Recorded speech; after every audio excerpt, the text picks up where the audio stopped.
बारामतीमधून काटेवाडीत पोहोचलो आणि जरा वेळ चालत आज बारामतीमध्ये आहे ना मेंढ्यांचं रिंगण आहे जे आता पहिलेच वर्ष आहे आमचं. आम्ही बघणार आहे ना की काय असतं कसं असतं.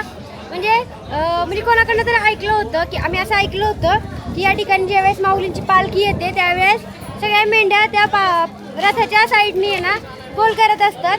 आणि असं सांगितलं होतं की एकदा ना कुठला तरी मोठा रोग आला होता आणि त्यावेळेस त्या मेंढ्या रथाच्या साईडने फिरल्याच्या नंतर तो रोग बरा झाला. अशी ती मी तेवढंच ऐकलंय. तुम्हाला जर काय माहिती असेल किंवा अजून वेगळं काही माहीत असेल तर ते मला कमेंट करून सांगा. तर आम्ही आता जरा वेळ चालत जाणार आहे पुढे. कोणाची तरी दिंडी थांबणार आहे स्वयंपाक वगैरे करायला थोडंफार त्यांना मदत करायला.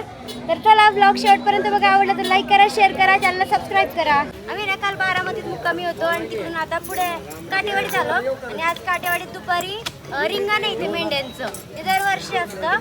तर आता पहिलीच वारी ह्या वर्षी आम्ही तर ती वारी रिंगण बघायला थांबलो आणि पुढे आलो चालत म्हणलं बघू कुठे काय स्वयंपाक करतात. काल पण आम्ही मदत केली होती वारीत म्हणलं आज पण करत बसूयात.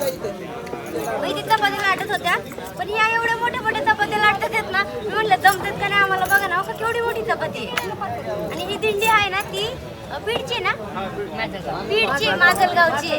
तिकडून कोण व्हिडिओ बघताय कमेंट करून सांगा. 134 नंबर ही सगळी दिंडी बघा इकडे बसलीत लोक सगळे माजलगावची. व्हिडिओ मध्ये घेतल्या उलट त्यांना जास्त आनंद होतो. येऊ की बघा ना आम्ही ज्या पण दिंडीत जातो सगळे म्हणतात पुढच्या वर्षी इथं जेवणाला पण कोणाचं टेन्शन नाही. इथे जेवण करा इथे जेवण करा.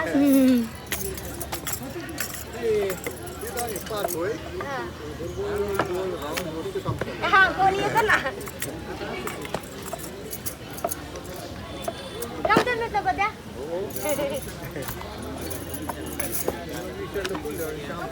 येऊ आम्ही ना आमच्या आनंदासाठी केल्या चपात्या पण आम्ही चपाती केली म्हणून यांना सगळ्याला आनंद झाला. आजीला वाटली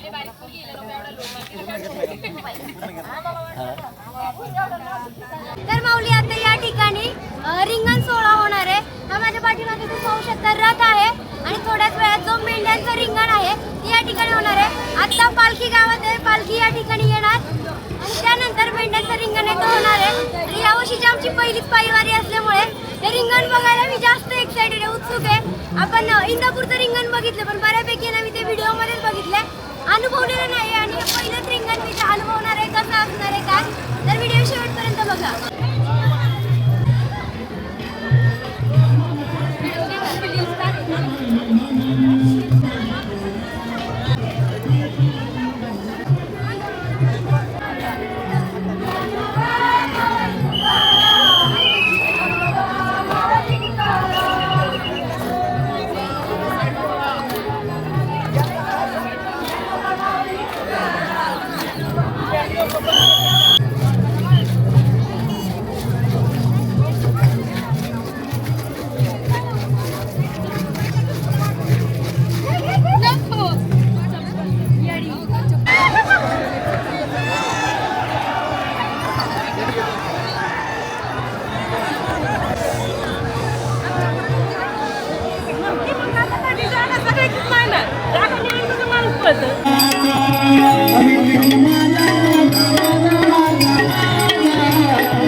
काटेवाडीमध्ये ते मेंढ्यांचं रिंगण बघितलं. त्यानंतर पुढे चालत आलो. थोड्या वेळ आज लई पाय दुखले मग थोड्या वेळ आम्ही गाडीत बसलो. मग परत चालत आलो. 8 तास संसारमध्ये आणि पालखीचा मुक्काम संसारमध्ये आहे आणि आम्ही जरा चहा पीत बसलो. त्या चहा प्यायला पण आम्हाला त्यांनी बोलवलं होतं. तर चहा पिला आणि त्यानंतर ते दादा आले. त्यांनी आम्हाला इकडे बोलवलं. म्हणजे पालखी सोहळा तिकडे चालू आहे आमचा, तुम्ही आमच्या दिंडीमध्ये चला. जेव्हा तुम्ही व्हिडिओ टाकले तेव्हापासून बघतो आणि तेव्हापासून मी शोधत आलोय की तुम्ही मला कुठे भेटतात. आता म्हणले आम्हाला पालखी आमच्या दिंडीत फुगड्या खेळायला चला म्हणून आहे ना. ते पण भेटतात ना, त्यांना सगळ्याला वाटतं आमच्यासोबत दिंडीमध्ये चालावा किंवा आमच्या इथे जेवायला या म्हणून ते एवढा आग्रह करतात ना सगळेजण. पण एवढं सपोर्ट आहे कुठे कुठे जेवणार आहे. कारण ही धाराशिवची दिंडी आहे. सगळेजण इकडे वारकरी आहेत, तिकडे पण बसतात महिला वारकरी आहेत आणि त्यांची इच्छा होती की आम्ही त्यांच्या दिंडीत येऊन फुगडी खेळावी. तर आम्ही दोघी पण आता इथे फुगडी खेळणार आहे. चला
तर माऊली मगाशी आम्ही संसरमध्ये होतो, तिकडे त्या वारीसोबत फुगड्या वगैरे खेळलो दिंडीसोबत. आणि तिथून आम्ही सबकळवाडीमध्ये आलो, म्हणजे आमची दिंडी इथे आहे बुरुंदवाडीची जेवण करायला. आणि हा पाठीमागे मठ आहे, तिथे आतमध्ये विठ्ठल रुक्मिणीचं मंदिर आहे, आश्रम आहे ना कोणतं. हा, हे आश्रम आहे हरिहर बाबांचं, आतमध्ये महाराज आहेत. आम्हाला माहिती, आम्ही लय वेळ फिरलो. एकतर ना पालखीमुळे सगळीकडे गाडीला जागाच नव्हती अजिबात. आणि मग अशी म्हटलं आम्हाला एवढे पाय दुखायला, तिथे क्रीम वगैरे घेतल्यात आम्ही पायाला लावायला, की आमच्या पायाला लय गोळे आलेत. मी जरा वेळ चालले, आम्ही दिवसभर चाललोय, पण काटेवाडीच्या पुढं निघाल्याच्या नंतर मग आम्हाला पायले दुखायला लागले, चालवेनच. म्हणून मग आम्ही गाडीत बसलो. परत मग संसरमध्ये गेलो, तिथून परत फुगड्यावर खेळून झालं, तिथून परत थोड्या वेळ चाललो आणि मग परत गाडीतने आलो आणि बराच वेळ फिरलो. त्यानंतर आम्ही आमच्या दिंडीमध्ये पोहोचलेलो आहे आणि आता आम्ही जेवण करतोय. आणि आज जेवणाला बघा काय आहे, तर आज मस्तपैकी अशी कढी आहे, मला जी लय आवडते माहिती का. भात आहे आणि उसळ आहे, म्हणजे हे सरी चवळीची भाजी आहे आणि बुंदी. ही मला लय आवडते, 3 दिवस झाला माझ्या ताटात येते आणि लय आवडते. म्हणजे जसं आपण आहे ना पहिले लग्नामध्ये खायचो ना, तशी बुंदी मला भेटतच नव्हती. 3 दिवस झाला मला मध्ये मध्ये ना बुंदी बंद झाली होती, गुलाबजामचा फॅड आला होता. नाही गुलाबजामचं नव्हतं ग, ह्याच गुलाबजामचं फॅड आलं होतं. हा, सगळेजण ताटात गुलाबजाम असायचं, पण माझं नंतर आवडायचं बालुशाही. मला तेच म्हणायचं होतं, मला असं वाटलं तिला बालुशाही म्हणायचे. नंतर मला बालुशाही आवडायला लागली, पण आता जास्त बुंदी आवडते. आणि 3 दिवस झाले खाती आवडीने, आणि 3 दिवस झाला माझ्या ताटात तेच येतंय. मस्त आता जेवण करतो आम्ही. लय भूक लागली, आम्ही दुपारी जेवण केलं, चालून एवढं दमलं. बाकीचं आम्ही काही घेत नाही इकडून तिकडून, फक्त जेवण करतो दुपारी एकदा आणि संध्याकाळी एकदा. असं काहीच खात नाही. नाही खात आपण, फक्त दुपारी जेवण करतो आणि संध्याकाळी जेवण करतो.